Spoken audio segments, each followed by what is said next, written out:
नमस्कार, मैं हूं आचार्य नवनीश और पिछली सीरीज़ में हमने बात की थी थायराइड के बारे में और आपके कमेंट्स हमें लगातार मिल रहे हैं। और आज हम जिस रोग के ऊपर बात कर रहे हैं वह है माइग्रेन। भागती दौड़ती और तनावपूर्ण जीवन शैली का नतीजा है बेफजूल का सर दर्द। लेकिन ये आम तौर पर देखे जाने वाला सर दर्द कब माइग्रेन बन जाए पता नहीं लगता। माइग्रेन एक ऐसी बीमारी जो कि खासकर महिलाओं में ज़्यादा देखी जाती है, लेकिन आजकल बच्चों में भी ये बीमारी देखने को मिल रही है। ये रोग मानसिक भी हो सकता है और साथ के साथ ये शारीरिक भी हो सकता है। आइए देखते हैं माइग्रेन होने के कारण क्या क्या हैं। माइग्रेन का अगर हम साइंटिफिक रीज़न देखें तो हमारी मस्तिष्क में ब्लड वेसल्स का फैल जाना और उसमें कुछ प्रकार के केमिकल्स का स्राव हमारे माइग्रेन का कारण बन जाता है। माइग्रेन के बहुत सारे फेजेस हैं, लेकिन हम इसको 4 फेजेस में बांटते हैं। जैसे कि प्रोड्रोम फेज़ है, इसमें हमें पहले से ही पता लगने लगता है कि बॉडी के अंदर चेंज आ जाते हैं, जैसे कि इरिटेशन होना, बहुत ज़्यादा वीकनेस शरीर के अंदर आ जाना या मूड स्विंग होना। दूसरा फेज़ होता है हमारा ओरा फेज़ में हमारे बॉडी के अंदर तुरंत चेंज ऐसे दिखते हैं कि हमें पता लग जाता है कि पेन शुरू होने वाला है, जैसे कि हमारा विज़न शॉर्ट हो जाता है या फिर हमें धुंधला दिखना शुरू हो जाता है। हमारे एक हाथ में कम पावर होनी शुरू हो जाती है या फिर कह सकते हैं कि हम अपने कुछ फिंगर्स का यूज़ नहीं कर पा रहे होते हैं। तो ये हमारा ओरा फेज़ कहलाता है। हमारा तीसरा फेज़ रहता है कि जो पीरियड हमारे पेन का होता है और वो पीरियड बड़ा ही भयानक होता है। इस प्रकार के पीरियड में कोई भी रोगी जिस प्रकार से बर्ताव करता है, वह अकेले रहने का मन उसका करता है या उसको बार बार वोमिटिंग करने का मन कर रहा है, उसको रोशनी चुभने लगती है और ये पेन बहुत असहनीय होता है कि कोई और कार्य कर भी नहीं सकते। पोस्ट्रोम फेज़ मतलब इसके बाद होने वाले चेंजेस में हमारे अंदर बहुत वीकनेस हो जाती है, थोड़ा थोड़ा हेडेक आने लगता है, इरिटेशन बनी रहती है या फिर गुस्से जैसी बिहेवियर हमारे अंदर आने लगते हैं। माइग्रेन होने के कारणों में सबसे महत्वपूर्ण कारण है हमारी बदलती दिनचर्या। और दूसरे चरण में हम कह सकते हैं कि हमें कुछ चीज़ों से एलर्जी होती है, जैसे खाने की एलर्जी है, चॉकलेट से, कभी कभी अल्कलाइन फूड्स से होते हैं जिनसे हमें माइग्रेन की समस्या देखने को मिलती है। तीसरी समस्या होती है इन्वायरमेंटल हमारे जो चेंज होते हैं, जैसे कि आप ट्रेवलिंग कर रहे हैं और दूसरे टाइम जोन में जाकर ट्रेवलिंग कर रहे हैं, तो ये इस प्रकार के सर दर्द देखे जा सकते हैं। वेदर चेंज में या फिर हो सकता है कि हम कुछ ठंडी चीज़ों का सेवन करने पर भी माइग्रेन जैसे पेन हो सकते हैं। इसका मानसिक कारण देखें तो तनाव या डिप्रेशन से भी माइग्रेन पेन हो सकता है, लेकिन घबराने वाली कोई बात नहीं है। योग के माध्यम से आप माइग्रेन के पेन को बहुत ही कम समय में इसका उपचार कर सकते हैं, इसको क्योर कर सकते हैं। हमने बहुत सारे रोग ऐसे देखे हैं, बहुत सारे ऐसे पीड़ित रोगी हैं जो कि योग के अभ्यास में, योग में आसन, प्राणायाम, मुद्रा, बंद और ध्यान से इस माइग्रेन रोग को दूर कर सकते हैं। माइग्रेन के रोग में किए जाने वाले अभ्यास में अगर हम आसन का अभ्यास लें तो आसन में ताड़ासन, त्रिकोण आसन, कटिचक्र आसन, अर्धचक्र आसन, पवन मुक्त आसन, मर्जरी आसन, ये कुछ इस प्रकार के आसन हैं जिससे कि हम माइग्रेन को बहुत जल्दी क्योर कर सकते हैं। सर्पासन, भुजंग आसन, मत्स्य आसन भी ऐसे आसन हैं जिससे कि हम माइग्रेन के जो रोगी हैं, जो पीड़ित हैं, उनसे लाभ पहुंचा सकते हैं। कुछ प्रकार के प्रोटोकॉल्स होते हैं, जैसे कि आपके पास में कम समय है और कम समय होने के साथ में आप पूरा अभ्यास नहीं कर पाते हैं, तो कुछ सीरीज़ हैं जिसको हम चेंज कर सकते हैं, उसके बाद हम इनका अभ्यास कर सकते हैं। लेकिन इस प्रकार के आसन हम अभ्यास में लाएंगे। प्राणायाम की अगर बात करें तो प्राणायाम में नाड़ी शोधन और भ्रामरी प्राणायाम बहुत महत्वपूर्ण है और क्रियाएं इसमें बहुत अच्छा लाभ देती हैं, जैसे कि कुंजल, जलनेति और सूत्रनेति हैं।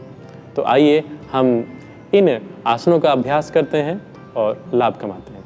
माइग्रेन के अभ्यास में सबसे पहले हम लेंगे ताड़ासन। आपने पिछले सीरीज़ में हम देखा होगा कि ताड़ासन, वहाँ पर भी हमने अभ्यास में लाया था। ताड़ासन सभी प्रकार के रोगी कर सकते हैं। सभी प्रकार के रोगी का मतलब कोई भी ताड़ासन का अभ्यास कर सकता है और इसके बेनिफिट्स ले सकता है। ताड़ासन में दोनों पैरों की थोड़ी दूरी बनी रहे, दोनों उंगलियों को इस प्रकार से बांध दीजिएगा कि आपके फिंगर्स इंटरलॉक हो जाएं, कोहनी सीधी हो जाए। श्वास भरते हुए दोनों हाथों को धीरे धीरे उठाना और धीरे धीरे अपने पूरे शरीर को पैरों के पंजों पर लाना। गहरी श्वास रखना और सामने किसी एक बिंदु को देखते रहना, धीरे धीरे श्वास छोड़ते हुए वापस आ जाना। फिर से अभ्यास देखते हैं। Interlock your fingers, raise your arms upward while deep inhaling. गहरी श्वास भरते हुए धीरे धीरे दोनों हाथों को ऊपर लाना। ध्यान रहे माइग्रेन के जो भी पेशेंट हैं उनमें श्वास को रोकना नहीं है। कोई भी आसन हम कर रहे हैं तो श्वास रुकेगी नहीं, गहरी गहरी लंबी लंबी श्वासें लेनी है और धीरे धीरे वापस आ जाना है। आसन को करने का तरीके में हम समझ लें जिस प्रकार से हम जा रहे हैं, जैसे स्टार्टिंग हो आसन की और उसकी एंडिंग भी बहुत अच्छी होनी चाहिए। इससे हमें लाभ ये मिलता है कि हमारे अंदर हड़बड़ाहट नहीं होती है।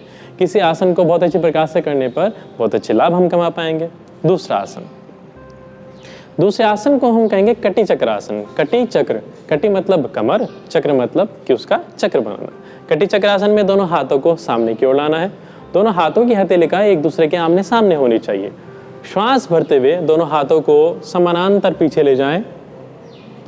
जो हाथ पीछे जा रहा है उस हाथ की हथेलिकाओं को हमने देखना है और सांस छोड़ते हुए धीरे धीरे सामने आ जाना है। ध्यान रखना है कि इस अभ्यास में बहुत सारे साधक गलती करते हैं। जब हम कटी चक्र में पीछे जा रहे होते हैं वो अपने हिप पार्ट को भी पीछे रोटेट कर लेते हैं, ट्विस्ट करते हैं और साथ के साथ ये भी देखा जाता है कभी कभी तो एड़ी भी उठा लेते हैं, जो कि बिल्कुल गलत है। जब हम कटी चक्रासन का अभ्यास कर रहे हैं तो हम अगर दाईं ओर जा रहे हैं तो दाईं ओर जाएं, लेकिन मेरे लोअर बैक ओब्लिक से नीचे का हिस्सा स्टेबल रहेगा, ओब्लिक से ऊपर का हिस्सा ही ट्विस्ट होगा। इस प्रकार से वापस लाएं। अभी मैं दूसरी ओर जा रहा हूं तो थाई स्टेबल होंगी लेकिन अपर बॉडी मेरी ट्विस्ट होगी और वापस आ जाएं। कटी चक्रासन, जैसे नाम से ही पता लग रहा है, कटी हमारी बैक के जितने भी मसल्स हैं, अगर उनमें स्टिफनेस है उनको दूर करता है। साथ के साथ हमारे सर्वाइकल से जाने वाली मांसपेशिकाएं जो ब्रेन तक जाती हैं उनको भी ये रिलैक्स करता है। तो ये माइग्रेन के लिए बहुत अच्छा अभ्यासों में से एक है। आगे हम करते हैं अर्ध चक्रासन। अर्ध चक्रासन, दोनों हाथों की हथेलिकाओं को पीछे की ओर रखना। उससे पहले हम देख लें दोनों पैरों की पंजों की दूरी बहुत कम होनी चाहिए। श्वास भरते समय हम अपने पीठ को पीछे ले जाएं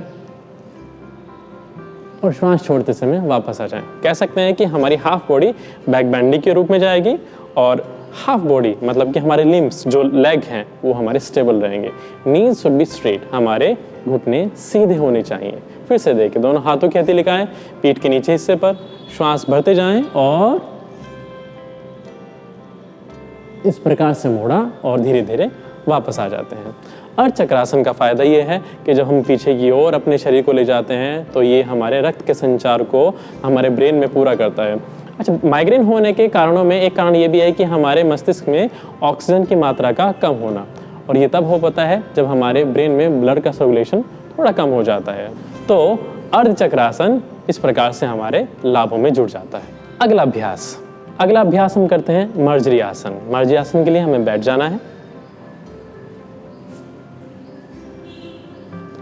मर्जरी आसन के लिए हमने कुछ इस प्रकार की मुद्रा बना लेनी है, जैसे कि आपने बचपन में देखा होगा कि आपके माँ बाप आपके लिए घोड़ा बने थे और आप उस पर सवार हो रहे थे। उसको हम कहते हैं बाल आसन। इस प्रकार से ये बाल गति करते समय ये आसन बन जाता है। मर्जरी आसन में हमने क्या करना है, हम दोनों हाथ और दोनों घुटनों के बल आ गए हैं। हमारा चेहरा, हमारा फेस ऊंचा है और हमारा पीठ अगर आप देख पा रहे हैं तो बहुत नीचे ढला हुआ है। ये देखें, बहुत अच्छा आर्च आ रहा है इस बैक में। सांस भरते हुए हम सर को उठाएंगे और इसका जो दूसरा फेस रहेगा, श्वास छोड़ते हुए हम अपने सर को नीचे ले जाएंगे, थोड़ी कंठकूप से लगी रहेगी और हमारा पेट अंदर खिंच जाएगा और हमारा पीठ ऊपर की ओर उठ जाएगा। इस प्रकार से जैसे कि कुबड़ा निकल जाता है। श्वास भरते हुए सर को ऊपर उठाएं और फिर से श्वास छोड़ते हुए इस प्रकार से बैक सबसे ऊपर होनी चाहिए, नितंब अंदर चला जाए, पेट अंदर खिंच जाए और सर नीचे झुका रहे और वापस आ जाए। इस क्रिया को मर्जरी आसन कहते हैं। लेकिन ध्यान दें, सबसे ध्यान देने वाली आवश्यक बात यह है कि जब हम अपनी पीठ को ऊंचा उठा रहे हैं तो पेट, मैं कह रहा हूँ कि कॉन्ट्रैक्ट हो रहा है, खींच रहा है, तो हमारा पेट कुछ इस प्रकार से अंदर चला जाना चाहिए। आप देखते हैं कि मंदिर में, मस्जिद में एक गुंबद होती है, बाहर से तो आपको दिखती है कि वो बहुत ऊपर तक फैली हुई है, लेकिन जब आप उसके अंदर जाते हैं तो बिल्कुल अंदर चिपटी हुई होती है। वो अंदर से खोखली होती है। इसी प्रकार से मेरा पेट भी पूरा अंदर खिंच जाएगा और बाहर से एक आपको गुंबद का रूप दिखाई देगा। ये है मर्जरी आसन। मर्जरी आसन हमारी बैक की फ्लेक्सिबिलिटी, साथ के साथ माइग्रेन पेन में भी बहुत लाभकारी है। इसी श्रृंखला में अगला आसन है ओष्ट्रासन। हमने पिछली सीरीज में भी ओष्ट्रासन लिया था, लेकिन माइग्रेन जब पेन होता है तो उसकी संवेदना इतनी तेज होती है कि दर्द असहनीय होता है। इसमें हम ओष्ट्रासन को मॉडिफाई कर सकते हैं। किस प्रकार से?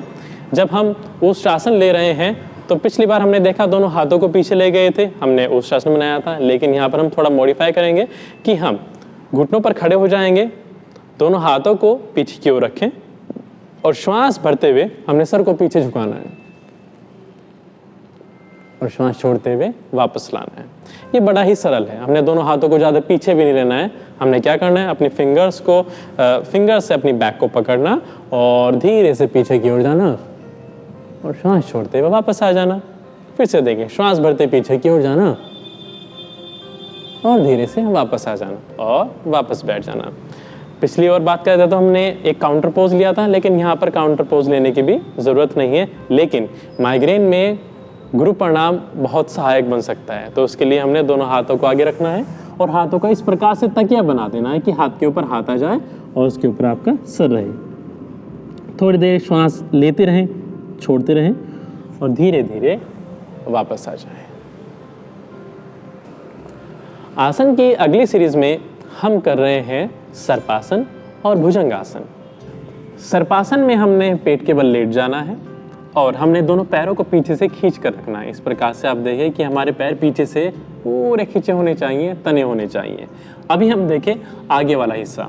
दोनों हाथों के हथेलिकाओं को कंधों के नीचे और अपने फेफड़ों के, मतलब कि अपने रिब्स के बराबर में हमने रखना है, चेस्ट के बराबर में रखना है। माथा नीचे टच होना चाहिए और श्वास भरते हुए हम धीरे धीरे सर को ऊपर उठा रहे हैं और धीरे धीरे नीचे ला रहे हैं। श्वास भरते हुए धीरे धीरे सर को ऊपर उठाना, थोड़ा देर रोकना और धीरे धीरे नीचे लाना। क्या आप जानते हैं ये सर्पासन सर्वाइकल पेशेंट के लिए बहुत अच्छा आसन है। मैं कह सकता हूँ कि अगर माइग्रेन किसी व्यक्ति इस माइग्रेन से पीड़ित है और साथ के साथ उसको सर्वाइकल भी है, तो एक पंथ दो काज वाली बात हो जाती है। तो इस आसन से दोहरे लाभ कमाए जा सकते हैं। सर्पासन के बाद हम करेंगे भुजंगासन। भुजंगासन के लिए दोनों हाथों की हथेलिकाओं को हमने चेस्ट के बराबर में रखना है, माथे को नीचे टिकाना, दोनों पैरों के पंजों को पीछे खींच कर तान कर रखना। सांस भरते हुए पहले सर को ऊपर उठाएं, धीरे धीरे धीरे धीरे अपने पूरे शरीर को पीछे ले जाएं, अपनी कोनिका को सीधा कर दें और श्वास को धीरे धीरे धीरे वापस लेना है। श्वास भरते फिर से पीछे जाएं, धीरे धीरे धीरे पीछे जाएं और श्वास छोड़ते हुए पूरे शरीर को वापस ले आएं और वापस स्थिति हमारी मकरासन की हो जाएगी। मकरासन में दोनों हाथों का तकिया बनाना, दोनों पैरों के पंजों को ढीला छोड़ देना, इस प्रकार से बाहर निकालना और आंखें बंद रखना। गहरी श्वास लें, गहरी श्वास छोड़ें, गहरी श्वास लें, गहरी श्वास छोड़ें। माइग्रेन में अगर हम प्राणायाम का अभ्यास करें तो हम करेंगे भ्रामरी प्राणायाम। भ्रामरी, आपने भंवरे को तो सुना ही होगा। भंवरा जो फूलों के पास जाकर पराग लेता है और पराग इतना पी लेता है, खा लेता है कि जब वो उड़ता है तो उसके पंखों के फड़फड़ाने की आवाज़ भ्रामरी कहलाती है। तो भंवरे जैसी आवाज़ निकालना भ्रामरी प्राणायाम कहलाया जाता है। इस प्रकार की ध्वनि हमने करनी है। सबसे पहले हमने इंडेक्स फिंगर के साथ में अपने कान को बंद करना, कान के बाह्य द्वार। इस प्रकार से आप देख रहे हैं, अमूमन देखा गया है कि कुछ नौसिखिया साधक कान के अंदर ही अपनी उंगली को डाल देते हैं। इस प्रकार के गलत अभ्यासों को ना करें। तो प्राणायाम में जब हम भ्रामरी प्राणायाम कर रहे हैं तो कान के बाह्य द्वार को हमने इंडेक्स फिंगर से दबाना है। दबाने के बाद जब ये बंद हो जाए तो आंखें बंद रखें, गहरी श्वास भरें और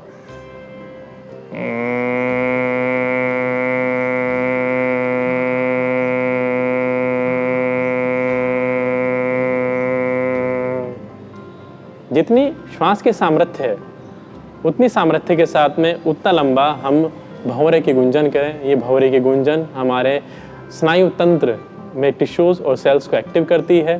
साथ के साथ हमारी जो ब्लड वेसल्स है उसके फैलाव को रोकती है, जिससे कि हमारा माइग्रेन पेन होने के कारण रुक जाते हैं और हम सुखद और स्वस्थ जीवन जी पाते हैं। अगले प्राणायाम को हम लेंगे, वह प्राणायाम है नाड़ी शोधन। नाड़ी शोधन मैंने पहले भी आपको बताया था, पिछले सीरीज में भी हमने किया था। एक प्राणायाम है और अनेकों रोगों का समाधान इस प्राणायाम के अंदर है। नाड़ी शोधन प्राणायाम, एक ओर से ध्यान मुद्रा लगाना, दूसरे हाथ की रिंग फिंगर और थंब का यूज़ करना, बाकी की दो बीच वाली फिंगर को हमने लॉक कर देना है। हमने श्वास भरने के लिए सबसे पहले राइट नोस्ट्रल को ओपन करना है और रिंग फिंगर से लेफ्ट को लॉक कर देना है। गहरी श्वास भरें, थंब से राइट को लॉक करें और लेफ्ट से छोड़ दें। लेफ्ट से गहरी श्वास लें और राइट से छोड़ दें। राइट से लें, लेफ्ट से छोड़ दें। रिलैक्स। इस प्राणायाम में ध्यान रखें, श्वास की आवाज़ नहीं आएगी। कभी कभी हमने देखा है कि नाड़ी शोधन प्राणायाम, अनुलोम विलोम प्राणायाम, नाम तो एक ही है, लेकिन अंतर ये बता देते हैं कि नाड़ी शोधन और अनुलोम विलोम में अंतर है कि हम नाड़ी शोधन में गहरी सांस लेते हैं, लेकिन अनुलोम विलोम में खींच कर गहरी सांस लेते हैं, जबकि ऐसा नहीं है। हमने दोनों में ही श्वासों को सामान्य, सरल, सहज लेना होता है। जितना कम श्वास की आवाज़ आए, जितना समय लें, उतना हमारे लिए अच्छा है। माइग्रेन के रोग को दूर करने के लिए हमने सीखे हैं कुछ आसन और प्राणायाम, लेकिन क्रियाएं भी इसमें बहुत लाभकारी हैं। तो इन क्रियाओं को हम सीखेंगे आगे आने वाले एपिसोड्स में, जिसमें जल नीति, सूत्र नीति और कुंजल है। आपकी कोई भी समस्या है, आप पूछ सकते हैं हमारे कमेंट बॉक्स में। और आगे आने वाली सीरीज़ में हम देखेंगे डायबिटीज़ कैसे हमारे देश में सबसे बढ़ता रोग है। हम उसको अगले एपिसोड में देखेंगे। तब तक के लिए धन्यवाद।